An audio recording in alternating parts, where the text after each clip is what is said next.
My name is Tomel. I come from Israel, which is weird to begin with.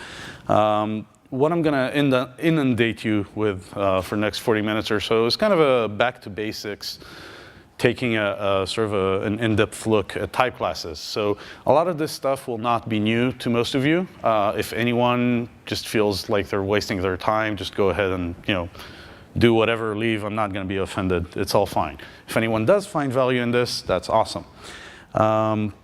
And let's get started. So fundamentally, type classes in Scala are one of those features that are misunderstood by a lot of new Scala developers, but on the other hand, it's also one of the Scala features that is not kind of contested.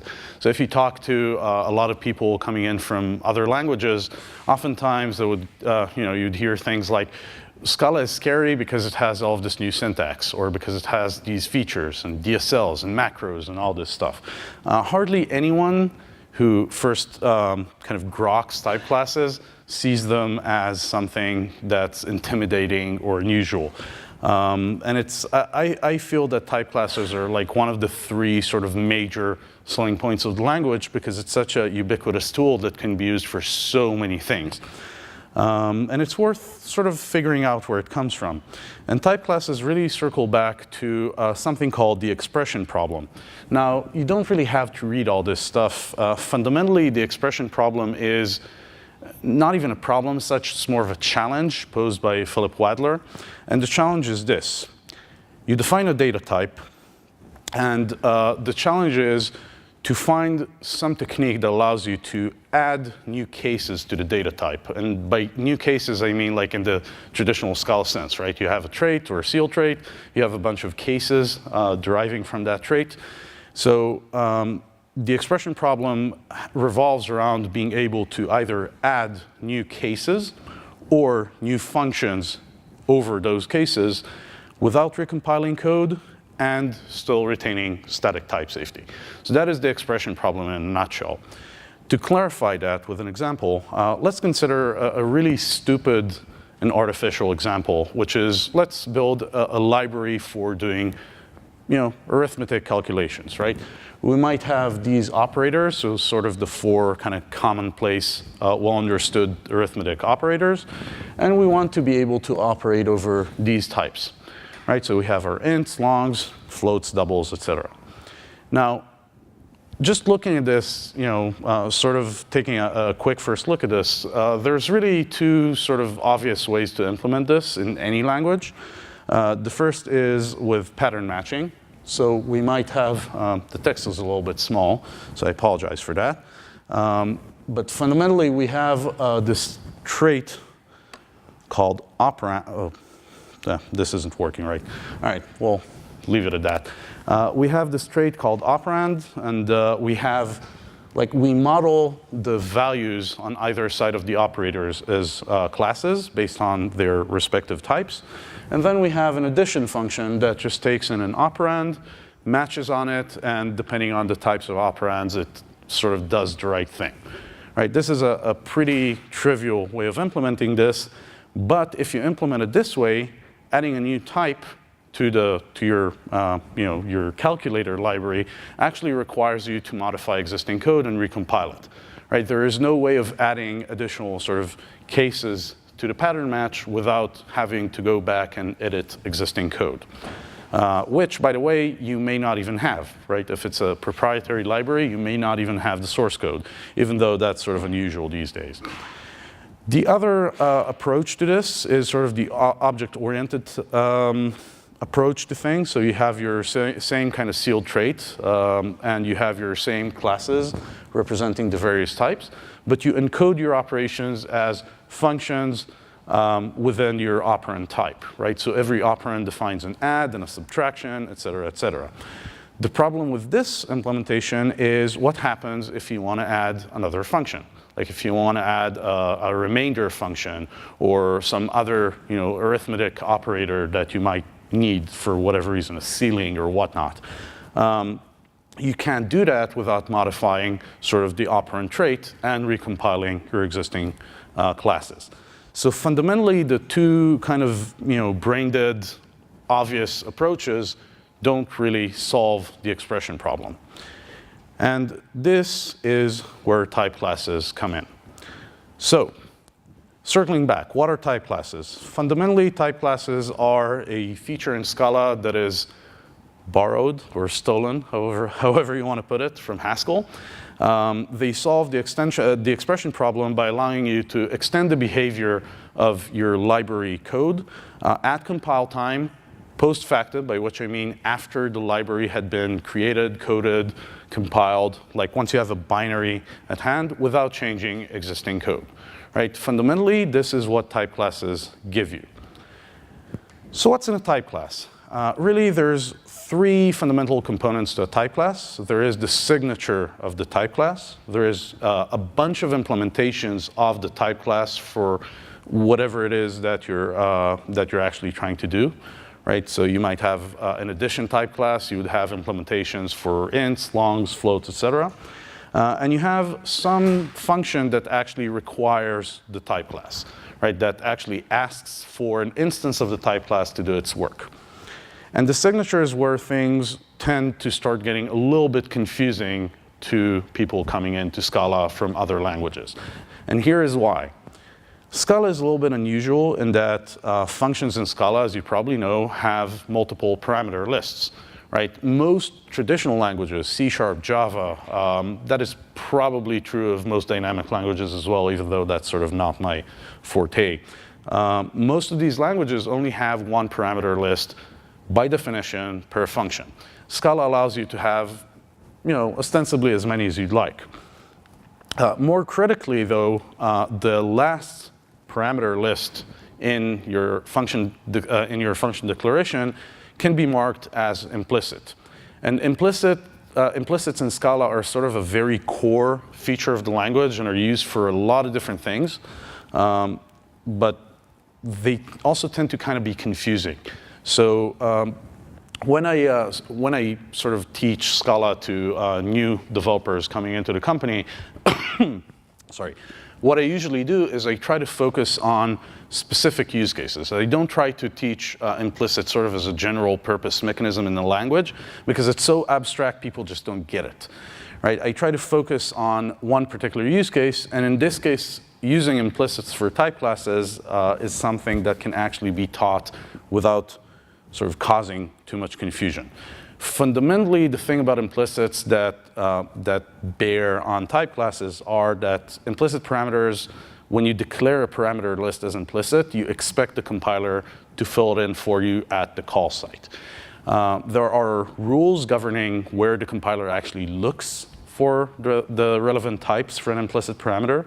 But one way of thinking about this is when I declare a parameter list as implicit, I'm asking the compiler for certain evidence, right? I'm asking the compiler, prove to me that something exists or that something is possible, figure it out, resolve it, and give me the instance. And the compiler does a lot of wiring behind the scenes. To sort of tie this back to reality, right?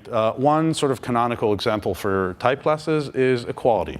So Scala is a language that was built on top of the JVM, and it was always sort of intended to coexist with Java and interoperate with Java. One of the unfortunate results of that is that it inherits everything from like Java lang object, and that includes the equality function, equals.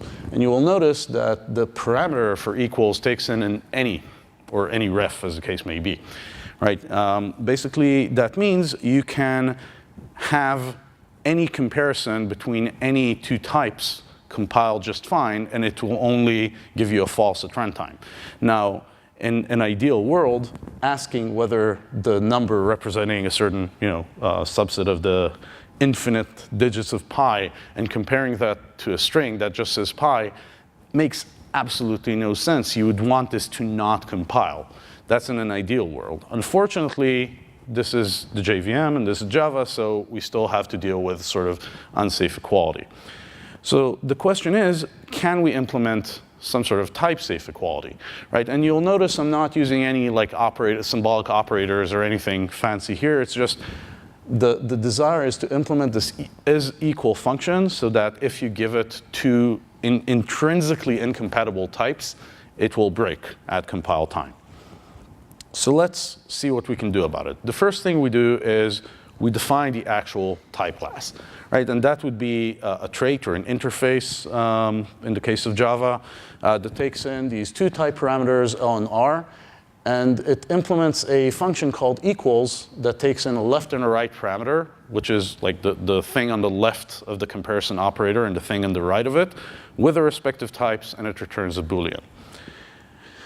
Now, our isEqual function is simply a function that takes in two type parameters, two values, and it takes in an implicit evidence that some notion of equality exists between these two types, right? I require from the compiler an instance of the equality type class with the correct type parameters, and then I just delegate to that.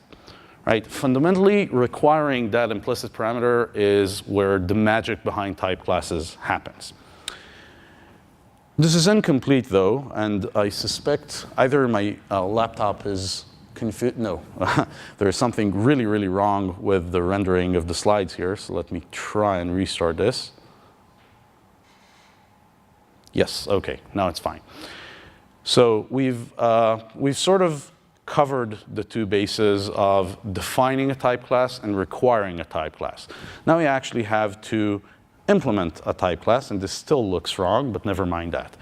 Fundamentally, we have, if you ignore the bit of code there, we have no implementations in scope, right? Up to this point, we haven't actually implemented the type class for anything. So if we call isEqual 3 and 3, which are obviously compatible and obviously equal, we're actually going to get a compile error, right? Because we do not have an implementation of this type class anywhere in scope. We'll have to implement this, right? So trivially, we can implement a function that for any type T delegates to the Java, the traditional Java equality function. We define a function called sameTypeEquality. It takes in just one type parameter, and it implements the type class called equality for any pair of two values of that same type. And the implementation is totally trivial. By the way, if anyone has any questions or objections or arguments to make or anything, raise your hand. I'll probably just stop and ask. Right, once we have the sameTypeEquality type class implemented and in scope, now our isEqual function finally works, right? It can be made to actually compare things that are comparable, and more importantly, it will fail to compare things that are intrinsically, uncomparable, like a double in a string. That just makes no sense. It's still kind of ugly. The error message is sort of informative, but also very confusing. So what it tells you is that there is no value that the compiler can fill in for the parameter that I named EV for evidence. But this error message is kind of hideous, right? It will confuse a new user coming into Scala for the first time. Well, that actually is fairly easy to solve with an annotation called implicit NotFound that is part of the standard library. We can actually add an error message that says something along the lines of no way to compare the type on the left with the type on the right. You must include the correct implementation of equality in scope. And this gives you a much better user experience for users when you're defining type classes. Now, for some reason, I've found that a big majority of the Scala sort of library ecosystem that includes type classes the authors tend not to do this. They just assume people coming, using their library are sort of seasoned Scala developers. They already know what what these things mean. They already know the patterns. Don't do that. That's just a usability nightmare. So if you do write a library based on type classes, do the smart thing and just add some error messages. It's not that hard. It is limited though, but it's good enough to begin with. So the thing that we're aiming for really is called Adhoc Polymorphism. And ad hoc in the sense that it's after the fact. It's after the original code had been written, compiled, released, downloaded from Maven Central. Now, the nice thing is it allows you to actually extend the behavior after the fact. So if you actually want the equality to work between doubles and strings for whatever reason, right? That is up to you as a client of the library. That is up to you as an application developer. If you have a use case for that, you should be able to do that. And one way of doing that is simply implementing equality between double and string and sort of figuring out the right logic for doing that. Once you have that implementation in place, in scope, then you actually can call this is-equal function with incompatible types because as a user, you decided that that makes sense, right? You added semantics effectively to the library without recompiling it, which is a solution to the expression problem. Any questions? Okay, this should be old hat to most people in this room, right? I've found that it is mind-boggling for people coming into Scala for the first time. If you've used Scala for more than a few weeks, this should be old hat to you at this point. So let's have a quick look at some other examples. This is actually a little bit close to an example provided yesterday by, I think it might have been Daniel, I'm not actually sure, about natural ordering. Fundamentally, if you want to implement a general purpose sort function, the kind that you would have in your Java standard library, right? Really, the thing that you need to sort anything is some form of natural ordering, some concept of ordering. So if we wanted to solve this with type classes, fundamentally all sorting algorithms work in a similar way by comparing values. The sorting algorithms differ in various ways, mostly in their operational semantics, but most of them actually work in a very similar way by trying to minimize the number of comparisons. But it's always a question of, I have these two values, which one comes first? So our type class really only has to answer this one question. Given two values of the same type, which one comes first? Which one is lower in value? So we can actually implement these semantics with an ordering over some type t, implementing a function is less than that returns true if the value on the left is lower than the value on the right, and false if it's equal or greater. And once we have that thing in place, we can actually very easily implement a very stupid sorting algorithm, which is bubble sort, but it's easy to understand. Right? We take in a bunch of items, just a sequence of items. We take in an implicit ordering over whatever type of element we have in our sequence. We create a mutable buffer, so we can actually swap things around, and we copy the items to that, and then we just implement bubble sort. And the crux of it is that we can use this natural ordering to actually determine if two values need to be swapped or not. Right? And this works for anything. So you might have, trivially, you might have an ordering of ints, where you would just use the less than operator for ints, right? That's trivial. But you can also use that to, to sort your domain entities. So if you have like a domain entity of person, and you want to sort by, by age, right? You want to have an ordered list of people from youngest to oldest, then you can easily do that by implementing an ordering for person, right, and putting it in scope. So this gives you a very nice general purpose mechanism that can be extended by your users down the road without having to really understand your algorithms or your library and still have all of the flexibility they might need to actually make use of it for any given use case. All right, circling back to our sort of original problem statement, right? We have to build a calculator, right? This is our calculator spec, right? This is what our hypothetical product manager asked us to build. We want to implement this, but we want to implement this in a way where you can add operators or types without recompiling the calculator library. So to do that, one possible implementation based on type classes might be the following.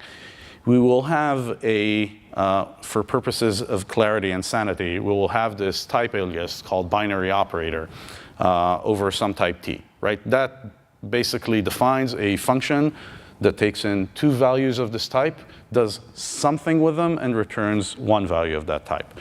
And then we have our various known operators that we will represent as type classes.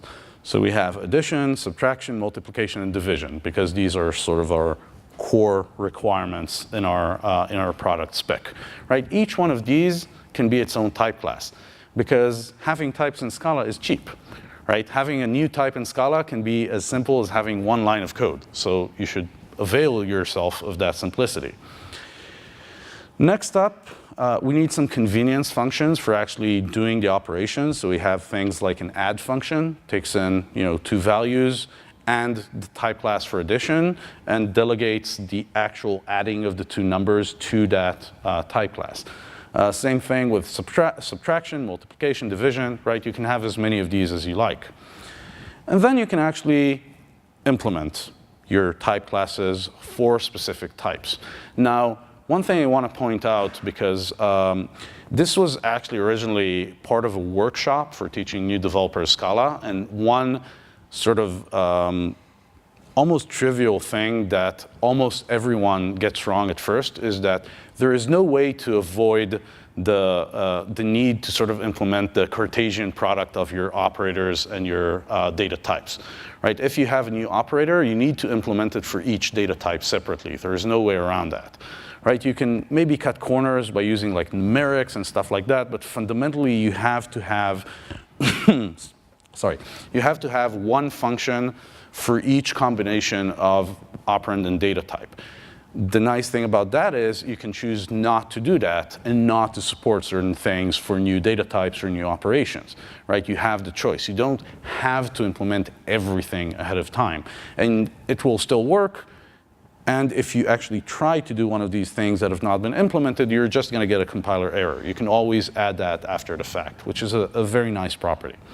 So implementing for ints would look like this, right? You can actually make this, as was demonstrated in the previous talk by Roman. You can, if you're using Scala 2.12, you can actually have an even nicer, leaner implementation. But whatever, this will work on pretty much any version of Scala. So if you want to implement your addition, you just have an implicit value int addition, and you implement the apply function, right? Same with subtraction, multiplication, division. It's almost trivial, right? The implementation flows trivially from your business domain, which in our case is arithmetic. And then our users can actually start using the library, right? They can actually call add with ints, and assuming we've implemented it, add for floats, sub, mul, div, all of these things are now usable for clients of the library. But more importantly, clients of the library can actually extend the library for types or for operators. So adding a new type might look a bit like this. Suppose we wanted to add support for big decimals to our calculator. All we now have to do is implement the type classes for the operators for big decimal. So we have a new addition over big decimal that implements addition over big decimals, right? This is almost trivial code. And it actually looks almost the same, but that's just because the domain is arithmetic and it's a trivial domain.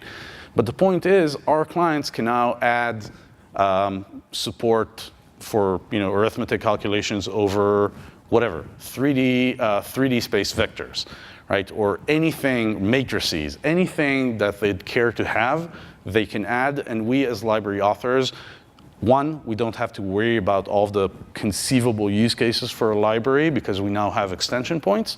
And B, we're not limiting our users in any way. Also, our users can add new operators. So suppose our users needed a remainder function, right? So we actually add a new type class, we add a convenience function that delegates to that type class, and we add implementations for known data types. And this is all the code that's needed to add support for remainder to everything that we've had so far. And our users can do that after the fact. So fundamentally, what we've gained here is the ability to do ad hoc polymorphism, in that our users can now extend our library in any dimension at all without, without sort of running into limitations inherent in the type system. And beautiful thing is that this same concept can be applied to a whole bunch of use cases. As, once again, most of the people in this room probably know, right? You can use type classes for serialization. You can use type classes for determining how to, for instance, with Scalatra or Finatra, how to take the return type of your controller functions and actually make an HTTP response out of that. That can be a type class. Can build from is a type class that is used by the Scala collections library to determine what the result or what the strategy for returning values for certain combinations of operators over collections might be, right? That is why Scala can, in a type-safe way, do things like take a bit set, do it to string on it, and get back a set of string as opposed to a bit set, which would make no sense, right? So this is a remarkably useful and powerful pattern. Shouldn't be news to anyone, but maybe it gave you some context as to how to explain it to others, or at least knowing where it comes from, right? How did this come to be? This is pretty much it. It's a short talk. It's a much longer workshop. Everything we've covered, including a couple of exercises, takes about 2.5 hours for new Scala developers coming into the language. But if there are any questions or demos or anything I can add here, I'd love to. And if there are any questions, yeah, I wouldn't expect them to be. Like I said, none of this should be new to anyone in this room. But if there are any questions or anything you want to discuss, then find me afterwards. I'd love to chat. Is there? Oh, cool. Surprising and cool.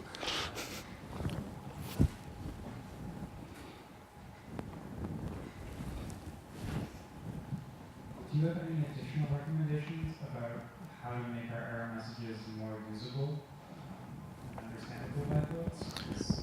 I don't think I've Yes, they're not very good recommendations. Like, I don't have a formula that will turn your error messages into something legible. But what I've found useful is that in most cases, like type classes generally have one of two sort of canonical use cases. One is, here's a thing that needs doing, that needs to be extensible, right? Provide me something that can serialize an object into JSON, right? That is one use case. The other use case tends to be very, very, very limited and internal to a library. So that would be something like can build from. Can build from, I don't think anyone has ever imagined it being actually extended and used by users, right? And most people, even veteran Scala engineers, don't have a clue what can build from is or does or how to use it. And that's fine. So if your use case is sort of internal and it's intended to provide some mechanism within your library to, to add context or, it's some sort of internal mechanic that is not really intended for users to extend, my recommendation is don't really worry about it.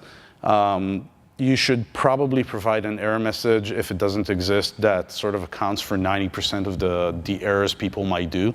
Something like, hey, you're missing this implicit parameter. You don't really care about that, but maybe you're missing this import that is like the second line of the README, and you just forgot it or accidentally removed it. That usually works. For things that are sort of user visible and user extensible, things like JSON serialization, I've found that you should not skimp on text, right? You should have a one-liner saying something like, hey, you're trying to serialize a class of type whatever into JSON, and you don't have a serializer in scope. Now, if you want to have a serializer in scope, here's what you should do, right? You should either use one of the sort of macro inception play style JSON serializer creators, or here's the link to the documentation that actually explains how to make use of this mechanic to extend for, to add serializers for your own types to your own app. Just having that in mind, having the concept of, okay, a user is going to use this function, they're going to screw it up inevitably. why did they screw it up? What is the thing that they're missing? Is it knowledge? Is it context? Or is it just a stupid mistake? Just having that sort of internal dialogue going typically gets you 90% of the way there. As for the rest of the 10%, that's too domain specific. Certain classes of errors, certain classes of libraries. I don't think Scala gives you the mechanisms to actually have really worthwhile sort of error stories. Like shapeless errors are hell. Right? If you use shapeless, the assumption is you're advanced enough to figure it out. But really, if you're only sort of trying to use shapeless for a very minimal use case for whatever thing you're doing and you get an error message, that's just impossible to figure out from the error message. So unfortunately for that, I'm not familiar with any sensible solution. It is what it is. OK. Any other questions? Hi. Do you recommend something like simulacrum to generate like boilerplate for type class encoding? So I'm not familiar with simulacrum. I would like as more of a philosophical argument, I would say that anything that saves you boilerplate is suspect by definition, because usually the boilerplate isn't that hard. Oftentimes, the boilerplate isn't even boilerplate. So one example is a lot of people use Lombok to kind of, a combination of Lombok and Spring in the Java space to kind of avoid having to write a lot of wiring code by hand because it's too boilerplatey. And I always have that argument saying, no, this is not boilerplate. This is the core of your app. The way your components are wired together is not boilerplate. You shouldn't worry about removing it. That being said, oftentimes, the cost of adding like a code generation plugin or a library or whatever it is that you use to kind of scrub boilerplate, just the cost of teaching that to someone coming into the team is oftentimes way higher than the cost of just writing that boilerplate in the first place. That is not always the case, but whenever it's about removing boilerplate, I tend to get very, very suspicious, and I set a very high bar for ROI on using whatever tool. Specifically, simulacrum, I'm just not familiar with. Right? Anything else? Cool. Thank you for your time, and see you at the conference.